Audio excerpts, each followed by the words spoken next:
The protagonist picks up the hammer and begins the work, but realizes it is much harder than he imagined. His first attempt results in a twisted and useless piece of metal that would need to be melted down. Even though he is tired, Leon does not give up and keeps practicing, believing he will succeed through repetition. Undeterred, he keeps trying, and with each hammer strike, the tool's progress increases a bit. With the fire spirit's help, Lion finally manages to get the hang of it and removes the metal at the perfect point. He takes the glowing hot iron to the anvil and prepares to hammer it with all his strength and concentration. With a powerful and precise strike, he begins to shape the metal exactly as Mudu had taught him. Following the blow, several system windows appear, informing him that he has awakened the blacksmith talent. Mudu rushes toward him, thrilled by the energy he felt in that last strike, and tells Lion to keep going. The blacksmith realizes that the feeling behind that strike was completely different from all the others. Lion continues working the metal with precision, while the dwarf watches him intently from behind. The young man secures the wooden handle to the shovel blade firmly, successfully finishing the job. He lifts the tool, which glows with a magical aura, and celebrates having successfully created his masterpiece. Mudu is impressed, saying the shovel is better than what most blacksmiths could manage to make. The dwarf praises Lion's pure talent, making the youth a bit embarrassed but happy with the result. Without wasting time, the protagonist asks Mudu to teach him how to make a sickle next. The dwarf blacksmith is completely shocked by the young man's excitement and determination. He bursts into laughter and says that Lion's drive is absolutely insane and infectious. Mudu agrees to teach him everything he knows, and Lion celebrates, thinking he needs to hurry up to help his grandfather. Determined, the protagonist vows to himself that he will fulfill his grandfather's wish, no matter what it takes. Time passes and Lion continues his herb-gathering journey, now equipped with much better tools. With his new shovel, he digs into the earth with much greater ease, managing to find rare ingredients. He finds a finger ginseng, a plant with effects similar to wild ginseng, which restores stamina. Lion is impressed because just by using a better tool, the difference in foraging was massive. He thinks to himself that the advantages of his new tools don't stop there, as there is much more to explore. With a shovel and a sickle, he can now gather even more types of herbs on his expeditions. Lion smiles, confident that if his skill with the shovel improves, making a 3-star potion will be possible. He decides to keep digging to get used to the new tool and maximize its potential. The young man finds sweet potato leaves and shoots, which can be used as food. He realizes that if there are sweet potato leaves there, it means there is something highly valuable buried underground. However, upon trying to dig, his shovel suddenly catches fire, leaving the protagonist startled and confused. A system window informs him that the fire spirit's blessing on the shovel has activated, and he has gained a roasted sweet potato.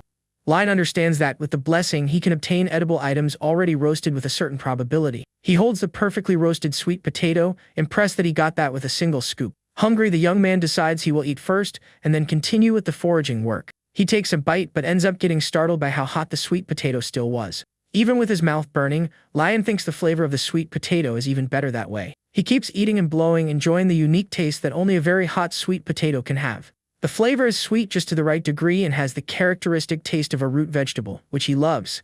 The feeling is like eating a regular sweet potato with a glass of milk, leaving him completely satisfied. Lion celebrates how delicious the sweet potato was, feeling refreshed to keep going. While he eats, some white birds approach him, drawn by the scent of the food. One of the birds lands near him, and the young man asks if it also wants some sweet potato. With a gentle gesture, Lion tosses a small piece of sweet potato to the bird that was watching him. The bird eats the piece greedily and seems extremely happy, which leaves Lion satisfied. While observing the birds, the young man remembers a friend he had in the game and wonders how they are doing.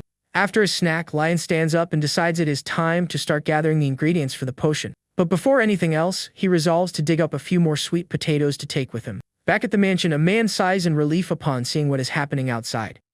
3 days have already passed since Leon left, and the man is worried, wondering what he went to do at the workshop. He turns around upon hearing a voice and sees the head manager approaching, who comments on Lion's absence. The man greets her as the chief manager, revealing Sylvia's position in the mansion's hierarchy. He unburdens himself about his worry and the rumors that the young master is going to pass away or be cast out. Suddenly, Leon appears with a smile, surprising everyone who is standing there waiting for him. Sylvia and the man rush toward him, shocked by the young master's tired and dirty appearance.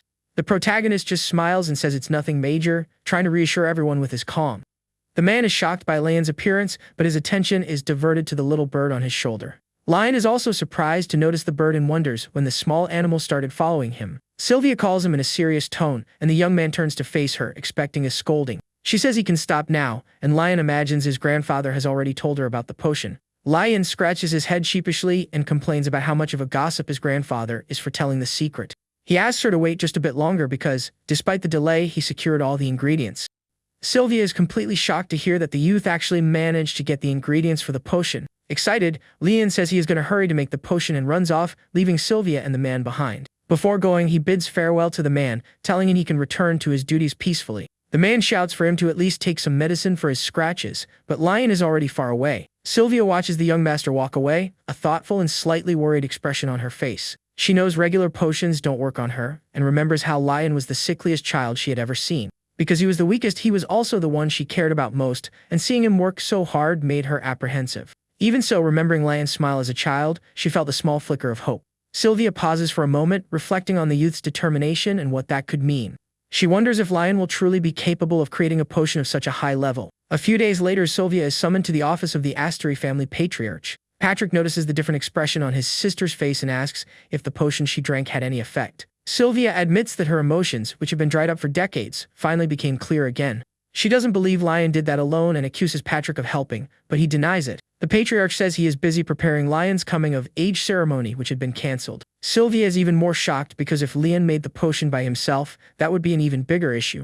She concludes that the potion she drank appears to be a Truo's potion, something that shouldn't exist. Traditionally, a hero is someone who appears to save the world from evil when it is on the brink of destruction. But their lives are never happy, as they fight endless battles and taste despair with every choice.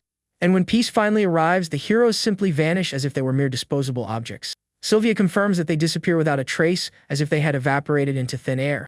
Patrick says the hero's companions and descendants still search for him, but find no trace whatsoever. Sylvia then raises a terrifying hypothesis, asking what they would do if Lian were the true hero. The patriarch turns serious and says it was enough to have lost one companion on the battlefield. Sylvia smiles, says that if that is the case, then it is time to hide their cub very well. She announces that she is retiring, which leaves Patrick completely shocked by the sudden decision. He cannot believe what he hears and asks if she is giving up her freedom to protect Lian. Sylvia interrupts him and says his wish to free her is greater than hers to be free. She repeats his words, saying that worrying about a witch is the most useless thing in the world. The witch reveals she has already memorized the entire contract that binds her to the Astery family. The contract states that the witch Sylvia cannot leave the property and must live as a human among them. Sylvia walks toward the window with a dark aura and a much younger appearance. She says that since the cub allowed her to live as a human, she will gladly protect him from up close. In another room, a young man with blonde hair is informed that a new maid has arrived. He discovers that the new maid will be exclusive to Lian, and her name is revealed to be Lixil Astery. Lixil is the second son of the family, an unprecedented genius, and the youngest fourth circle mage in history.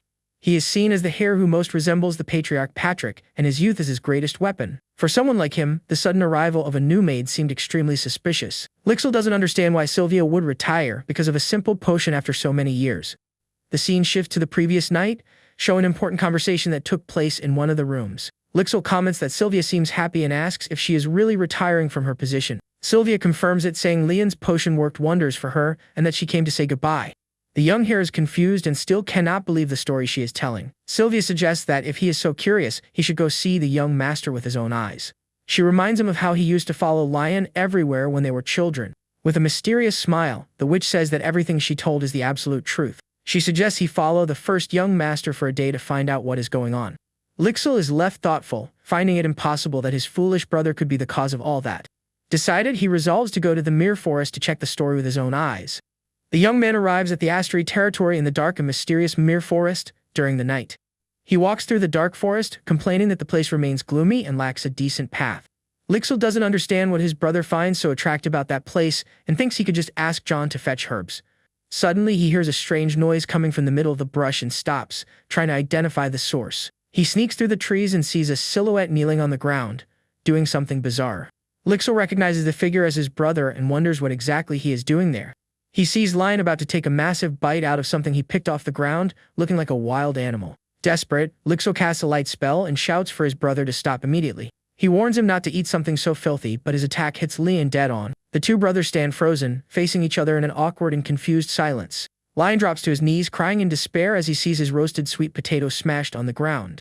He screams, asking who is there, but when he turns around, he finds no one, just the dark forest. Upon recognizing his brother, Lixil panics since he only planned to observe him in secret. Lian is also confused, wondering if his younger brother came all the way to the forest just to see him. The protagonist panics, thinking Lixil is there to spy on him, but the narration confirms that wasn't the case. Lixil apologizes for using magic and says he couldn't let him eat something dirty, but Lian argues that sweet potatoes are just like that. Lian is left not knowing how to respond when Lixil asks if sweet potato is the root crop rich in starch. The protagonist is shocked, asking if his brother, a magic genius, has never eaten a sweet potato before. He tells Lixil that he is missing out on one of the best things in life, which leaves the younger one confused. Lion tells his brother to sit down and wait, saying he is going to dig up a few more sweet potatoes for him to try. He turns around with a smile and asks if Lixil knows how to use fire magic to help out. The young mage agrees, saying that making a small campfire is not difficult for him at all. Lixil sits near the campfire he created with his magic, warming his hands in the heat of the flames. Lion returns with a handful of sweet potatoes and asks if the campfire is ready to roast them. Then, the protagonist tosses all the sweet potatoes directly into the middle of the campfire flames. Lixil worries that they will burn, but Lion reassures him, saying the thick skin protects them. The two brothers sit in silence around the campfire, waiting for the sweet potatoes to roast. Lixil breaks the silence and begins to speak, wanting to better understand what is going on with his brother. Lion takes the opportunity to give some advice, saying that stepping out of one's routine can help clear the mind. Lixil seems to understand what his brother means, reflecting on the pressure he feels to be perfect. After a while, Lion says the sweet potatoes are ready and that the smell is incredible. He picks up one of the roasted sweet potatoes and hands it to his younger brother to taste. Lixil takes a bite, and his eyes widen in surprise at the delicious flavor he had never tasted before. He admits it's delicious, and Lion smiles, explaining that those are banana sweet potatoes. The protagonist explains that in the cold of the forest, the urge to eat something hot increases even more. He recalls the winter foods from his past life, like roasted sweet potatoes and other snacks. Lixil keeps eating greedily, and Lion thinks to himself that, as expected, he has a massive appetite. The protagonist remembers how he also used to eat non-stop when he was a student in his other life. Lixil gets startled upon noticing the pile of sweet potato skins beside him. Lion smiles, glad his brother liked it, and the young mage gets a bit embarrassed by the situation. The older brother says he can eat as much as he wants, since he worked hard for the family in his stead. Lion says that although it's hard to be sick, it's also hard for those around who just have to watch. Lixil replies that he never considered taking care of his brother a burden or a problem. He assures him that he never blamed Lion for his condition, showing a more sensitive side. The young mage confesses that, truth be told, he is a bit envious of his older brother. He quickly corrects himself, saying he isn't dissatisfied with his position and will keep working hard. Lion realizes that despite all his power and genius, Lixil is still just a child. He advises him to be a little selfish and follow his heart every now and then. The protagonist places his hand on his brother's shoulder and says he has already worked far too hard up to now. Lixil realizes that Sylvia was right and is glad he went to find his brother that night. Back in his room, Lion checks his funds and sees he has already gathered over 71,000 shillings. He is close to unlocking the shop and knows his level went up considerably thanks to the help he gave Sylvia. Lion still believes his grandfather was rejected by Sylvia and, though he thinks it's a shame, decides not to meddle. He stretches on the bed, happy to have gotten closer to Lixil and glad he doesn't need to worry about being cast out. Suddenly, someone knocks at his door, and the protagonist tells the person to come in. He is surprised to see a young woman he doesn't know standing at his bedroom door. The young woman introduces herself as Elvia, his new maid, and Lion senses there is something strange about her. He quickly understands that Sylvia's retirement must have some special circumstances behind it. Lion greets her and says he hopes they get along, and Elvia bows, offering her services. With a smile, the protagonist thanks her for something she can't even imagine. He says that thanks to her, he felt he and his brother grew closer, leaving the maid confused. Elvia doesn't understand what he means, but Lion just laughs and tells her not to worry. He stands up, saying they can talk later since he has an appointment. Lion grabs his bag and says he promised to go out with Lixil that day, leaving the maid behind. Far from there, in a bustling town, Lixil appears to be waiting for someone. He keeps thinking about how strange the whole situation is, trying to make sense of what is happening. He doesn't understand how his stamina remains the same, even after climbing the mountain every day. Lixil begins to wonder if this is also a side effect of the mana shock his brother suffered. He feels exhausted and knows mages don't get along well with the temple, but he needs a priest. The young mage knows he must find a way to meet a priest without getting caught. He recalls that the temple's doctrine encourages volunteer work, which would be a great excuse. When Lion arrives, he asks where they are going, and the older brother explains they need disguises. Lixil suggests a clothing store, but Lion has a much better idea in mind. With a smile, the protagonist says they are going to a magic tool shop he knows. They arrive in front of a shop with a sign that reads, "The magic shop that lacks nothing." Lion is impressed as he never knew that place existed, and Lixil says it is a secret spot. Lixil mentions there are likely no illegal items, which leaves Lion a bit suspicious. The protagonist enters the shop and begins looking at the items displayed on the shelves. He notices that despite being fascinating, many items seem to have been made for children or students. Lixil explains he discovered the shop when he was at the academy and that the items are very effective. Suddenly, the shop owner appears and greets the youths with great enthusiasm. The owner boasts that his shop has everything except for hair growth medicine. Lion explains they are looking for disguise tools, and the owner leads them to the section.